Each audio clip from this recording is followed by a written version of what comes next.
Shalom and welcome to Jerusalem Studio. The state of Libya, which is a country of significant strategic value in the south-central Mediterranean, continues to be torn between domestic forces supported by regional and global powers.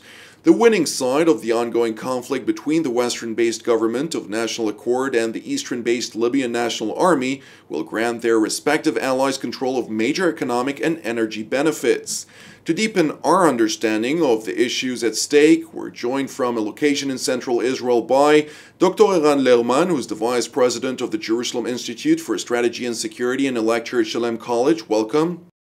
Hi, thank you. Also joining our panel from another location in central Israel is Dr. Eytan Cohen Yanarocak, who is a research fellow at the Moshe Dayan Center as well as the JISS at Tel Aviv University. Welcome.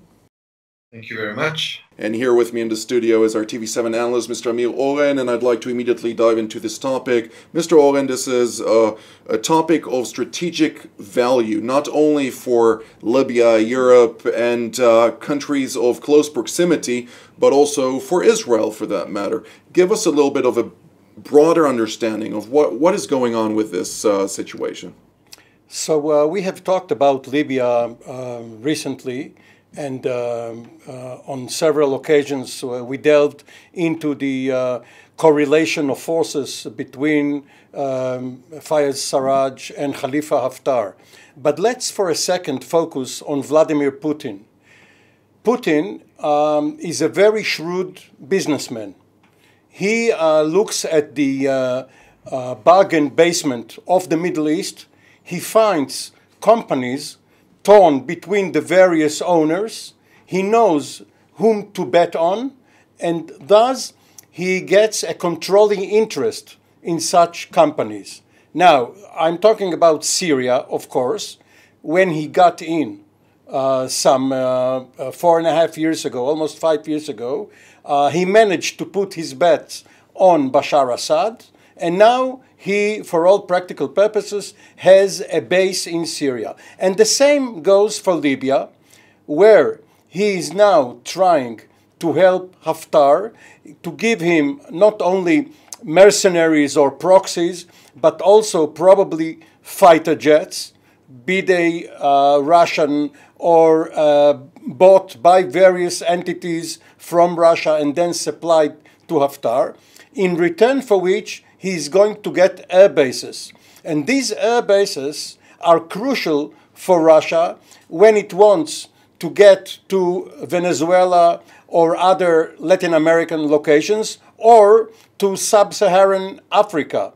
And this goes back even to 1970, right after the Muammar Gaddafi revolution in Libya, the Wilas air base, which used to be the biggest American airbase in the world outside of the United States on the coast of Libya, not far from Tripoli, was turned over to the Soviet Air Force, and it served it for a while. So one should look at what is happening in Libya now, not only through the lens of who is going to control Tripoli in addition to Benghazi, but how it is going to impact the relationship between Russia and the rest of world powers. Indeed. Dr. Lerman, I'd like to refer the next question to you specifically vis-a-vis the aspect of each regional power or global power trying to support their respective allies on the ground in Libya, be it Khalifa Haftar or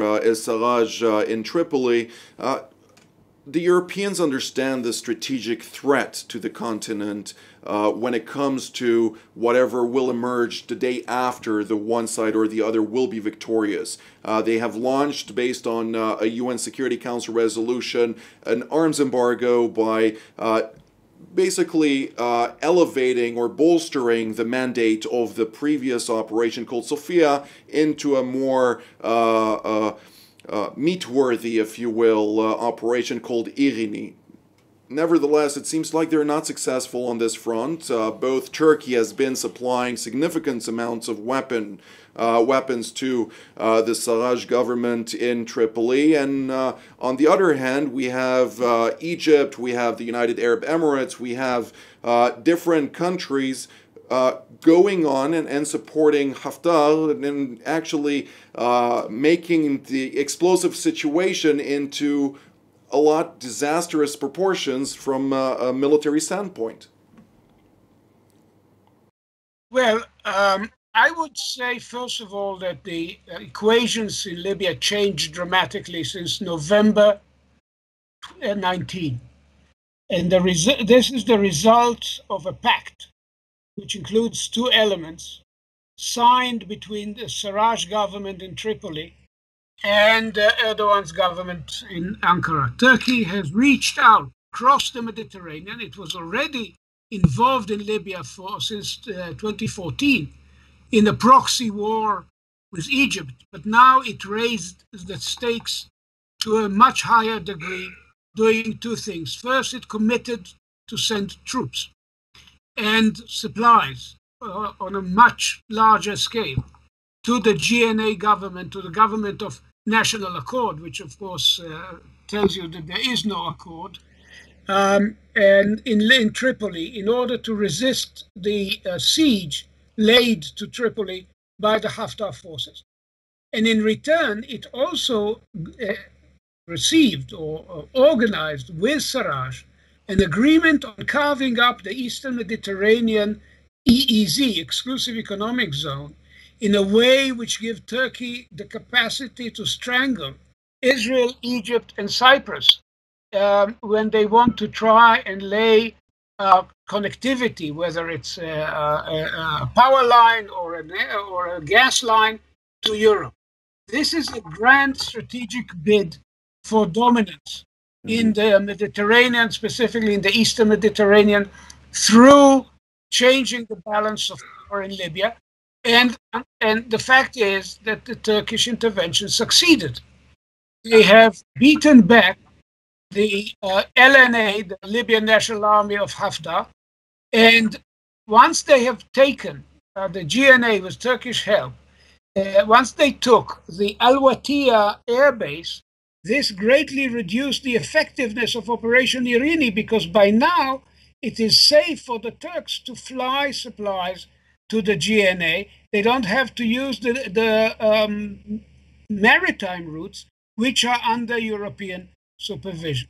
Indeed. But the very creation of Irini tells us that the key players in Europe, particularly France, to some extent even Italy, which was for many years a friend of Turkey and a friend of Sarraj, have come to understand the danger of the present Turkish game. So do Egypt, and so does Russia. And this brings me to you, Dr. Cohen Yanarocak. To what degree do you see Turkey, as it is significantly invested into this conflict, also for historical reasons, but obviously also for its economic interests, do you see now the Turks bolstering their operations even further and looking into not only deploying their Syrian militias, which they send from Syria into Libya, but also really applying military presence of the Turkish military proper in order to support the Tripoli government of national accord? Well, the answer to your question is definitely yes. Turkey under Erdogan already adopted a very neo-Ottomanist foreign policy. And thanks to this foreign policy, nowadays we are seeing that the Turkish armed forces is very much present in the old regions where Ottoman Empire once present.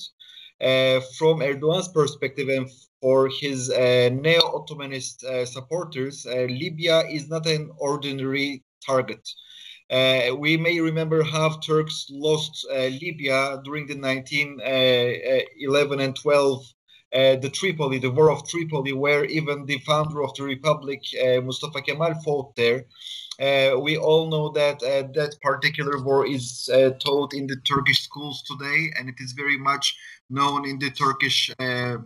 It's very known in the Turkish public memory. So President Erdogan is always insisting that Turkey is not going to be the same country of 1990s. With an preemptive strikes, with an aggressive foreign policy from time to time, which includes some military interventions, some extraterritorial military interventions, which we already have seen in Syria, sometimes in Iraq, and nowadays in Libya. Let us not forget, prior to the fall of Muammar Gaddafi, the Turkish subcontractors, they were very much present in Libya, and they had a very important share in country's economy. And nowadays, Mr. Erdogan is also insisting and and he also asks Mr. Sarraj to provide the same circumstances for the Turkish companies, so that they can also penetrate once again into Libya. And in the aftermath of the civil war, it's not a secret that Turkish subcontractors and Turkish construction firms will invade Libya. And let us not forget, Mr. Erdogan's most important financial support at home is also coming from these construction tycoons. Let us not forget again that Mr. Erdogan became very much strong thanks to the financial support of these construction giants at home. And if you're looking to Turkey in a decade, you're going to see that there were already lots of construction projects were erected. And these people contributed to country's economy in an unprecedented way. Mr. Erdogan is integrating them into many governmental bids at home. Like the most important example, of course, is the Grand Istanbul Airport. And so Mr. Erdogan did not use country's treasury, but instead he used his relations with these construction giants, so that these construction giants will acquire future projects. So it will be a win-win situation. So that's how I can summarize it for you in a nutshell. Very good. Mr. Oren, I'd like to go back to the Russian angle of things. If we zoom out a little bit, we can see that the main rivalry in the Middle East, for Turkey at least, is Egypt. Now, in recent years, there's been a bolstering of bilateral relations between Egypt and Russia. We see the Russians have entered, similar to what happened also in Turkey, but they've entered very strongly into the energy market of Egypt, into different aspects of the tourism industry, and so on. To what degree do you see this current conflict in Libya, which Egypt has been trying to promote for many years within the international community to intervene on behalf of Haftar and battling the Islamist Muslim Brotherhood elements within the Sarraj government? Do you see the Russians actually coming to the aid of Egypt for interest, not only for the purpose of establishing their aerial capacity and new airfields in Libya, but also on bolstering their relations with Egypt proper?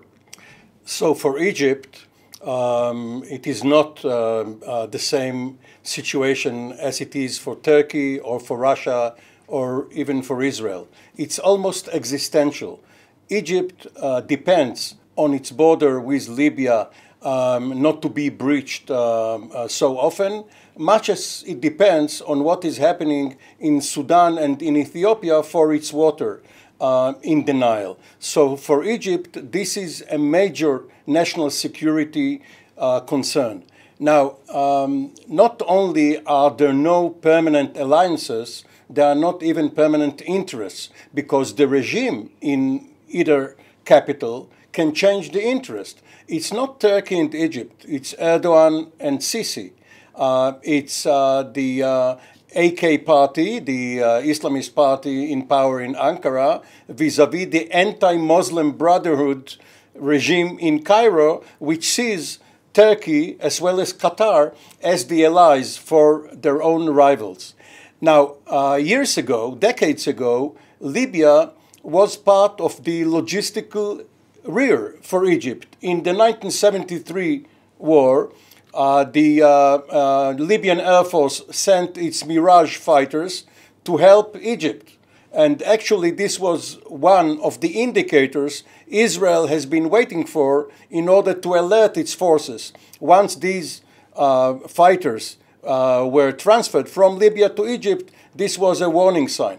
By the way, the Israeli spy, the Israeli agent Ashraf Marwan, was in charge of the Libyan dossier for Sadat, and at one time there were talks about a merger between Egypt and Libya. One more point. What we have seen in Iraq as well as in Libya is that the lack of a dictator causes the country to fall apart. The Americans were very naive when they invaded Iraq. They believed that they can democratize the country, they can bring about free elections, and that the Iraqis will become Americans with keffiyehs. Of course, this did not come to pass, and in Libya too, after Gaddafi, the country is falling apart, and authoritarian figures such as Erdogan and Putin know how to exploit it, while democracies cannot really fight there because their publics will not support it. Dr. Lehrman, would you agree with that? Well, definitely Libya is a story of a Western failure. Obama led from behind, as he says, he defined it, a coalition that intervened in 2011. But then, as happened elsewhere, the West left Libya to its own devices rather than managing the transition in a way which could theoretically have led to some stability. So since 2014, we are looking at a war. And as I said, this is a proxy war. And I want to turn attention, as Amir did also, to the Egyptian role. For Sisi today, the idea of Cyrenaica, Haftar's base in eastern Libya, Benghazi, and extending all the way to the Egyptian border, coming under Turkish control, under Erdogan's control, given the profound hatred, given that Erdogan has defined Sisi as a usurper of power, never recognized the legitimacy of the new Egyptian government, kept mourning for what happened to President Morsi, and seeks to destabilize the Egyptian regime. This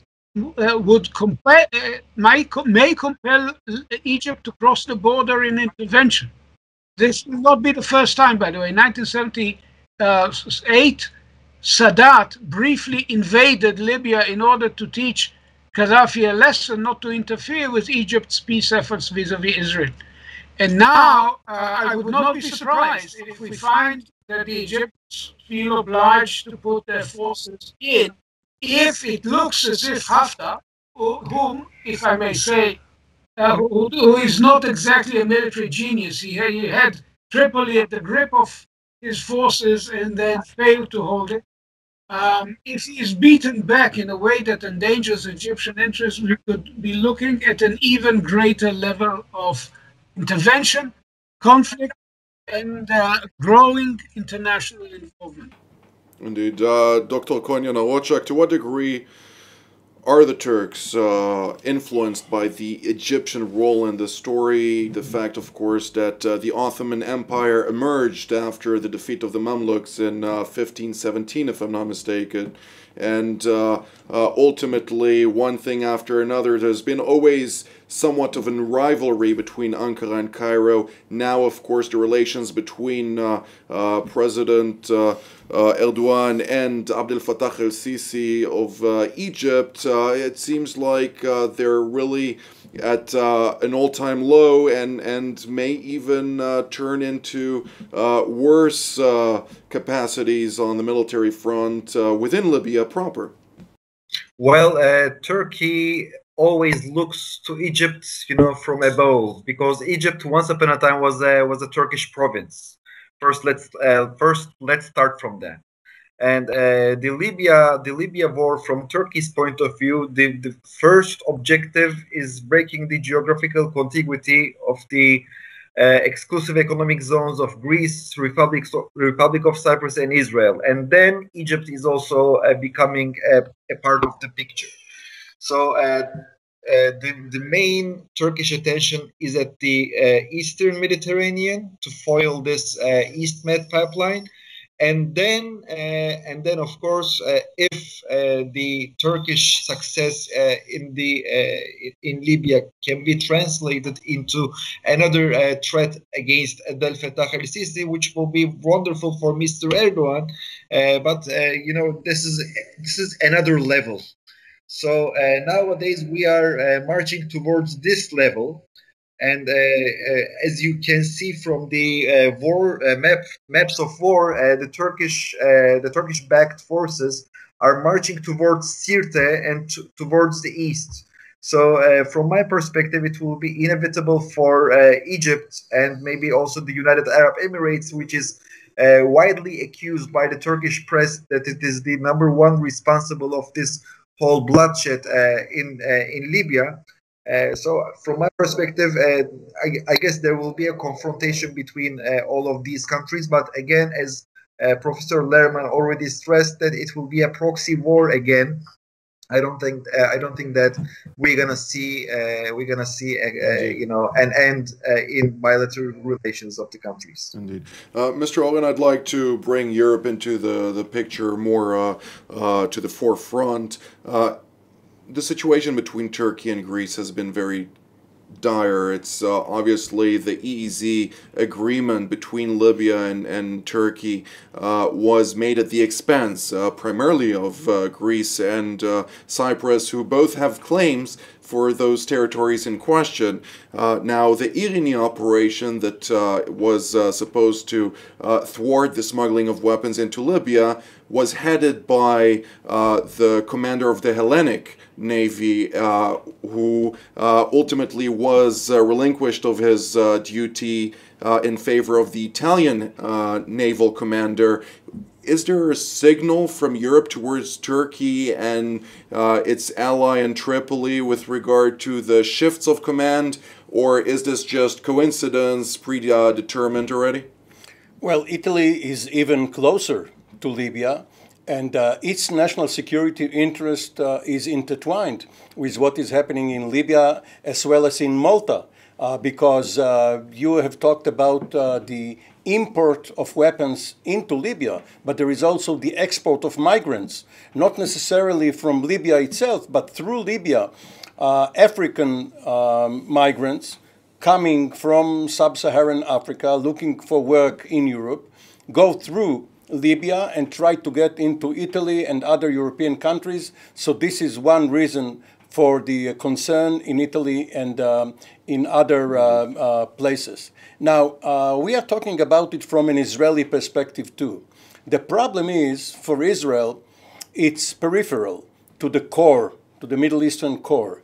And Eran Lerman was a senior official in government when Israel was surprised by what the British and others told Israel regarding the Libyan nuclear project not so long ago, which means that with the limited resources that Israel can invest in whatever is happening around it, Israel neglected Libya to some extent. So what we are now saying has to be at least limited. One must always remember this caveat. Indeed. Dr. Lerman, would you like to comment?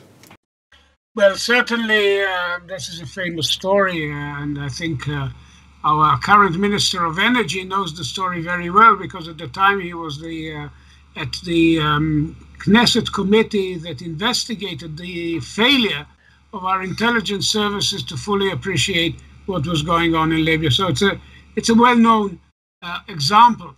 I was not in government. I've left government for American Jewish Committee for a while, but I was still very much following this turn of events.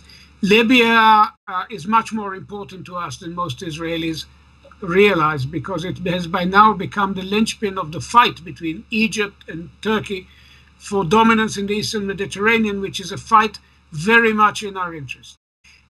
It's not just Israel's interest. In the next few weeks, we shall see in Israel, hopefully, visits by the leaders of Greece and Cyprus after the long hiatus caused by the coronavirus. Israel, Greece, and Cyprus are fully united on this issue.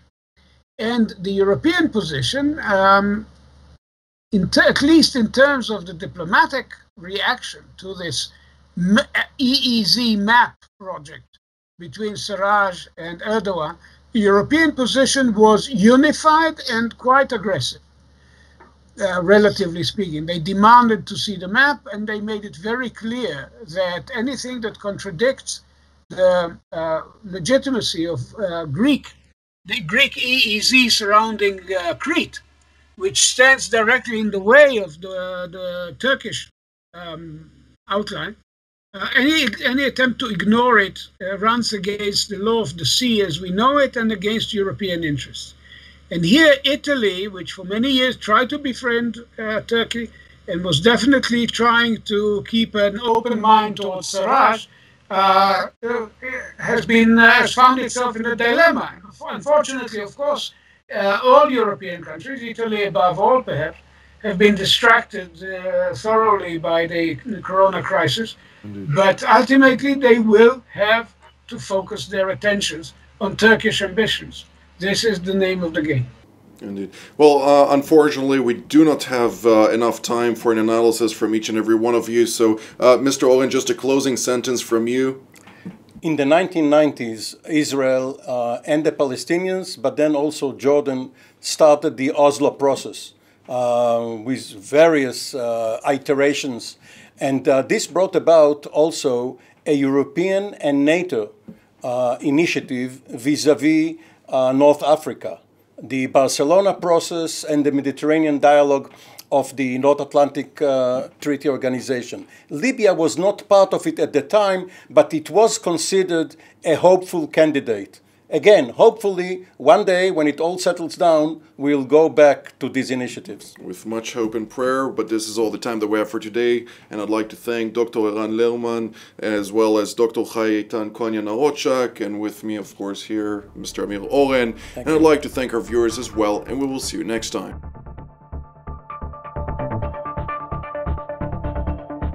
You just watched TV7 Jerusalem Studio. We encourage you to pray for the challenges raised in today's program. If you were blessed by our production, please consider supporting TV7 Israel. The details of our respective bank accounts for donations from Europe and the United States appear on the screen. Your generosity allows us to continue to serve God's calling, to broadcast content that truly matters through TV7 Israel from Jerusalem.